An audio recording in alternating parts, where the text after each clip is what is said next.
Locker room, you speak with Mike. Starting in the first half, after two losses, how do you think you responded to the things that you guys talked about post-Cleveland in terms of intentional execution and organization? What did you see for yourself? We played extremely well. Ball was moving. We were getting good looks, creating opportunities for one another. Our defense was phenomenal.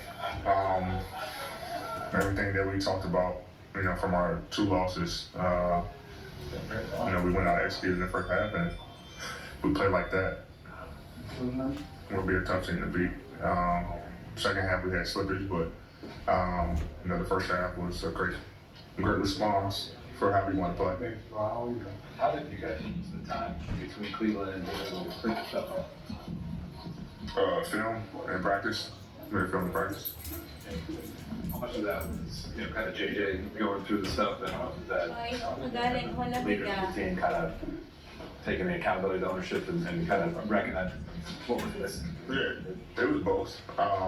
We just need to get back on the floor, get back to us, going over our stuff. We haven't had a chance to practice, travel schedule and stuff like that. So it was good to get back on the floor yesterday, watching film and get back to what we do best. Kind of reviewing things and focusing on on us yesterday, and then focusing on Toronto tonight, earlier today in the morning and pregame. But I think it was JJ and God individually just taking accountability on ways that we can be better.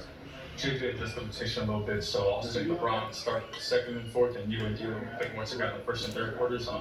What do you feel about that? Or what do you think of those looks, especially alongside D'Lo a little bit more? That was good. It was really good. We were able to generate some shots. Obviously, like I said, we had slippage in the second half, but the first half, the change to the rotation looked good, from my perspective. Coach Reddick said pregame that you guys are going to stay in Toronto for an extra day to take in Vince Carter's jersey retirement. What did Carter mean to you coming up? Lot.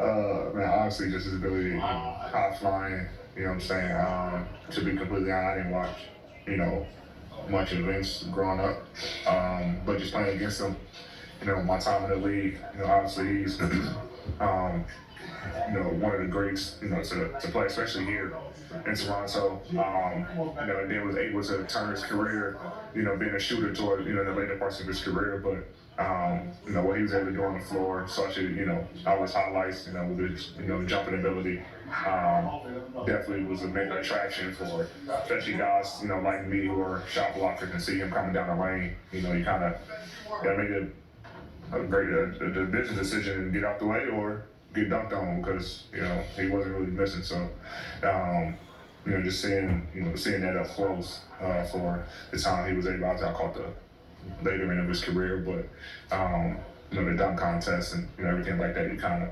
you kind of wanted to watch that because of Vince was in it. So, he meant a lot to our game. It'd be it's definitely an honor, I know, for him to know how to jersey go up. You called these next 30, starting with tonight, you called these games less wins. You were on this trip.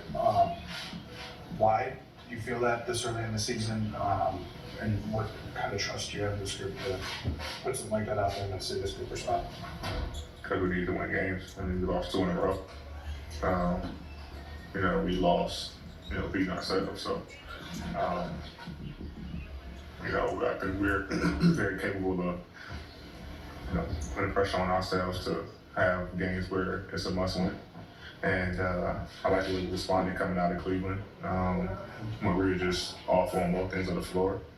And we responded, especially in the first half. And obviously, when you get a league, it's pretty common to have a little bit of slippage, which we need to clean up and learn when we, learn not to get ourselves in that situation where you give a team life, especially when they have no life, coming out of halftime. So, but I like our response in that first half. But, we got one and we got 2 more left on this trip that we need to win. Last 2. All right, thank you. LeBron and Lakers are now 4-2 on the season, 27 for LBJ.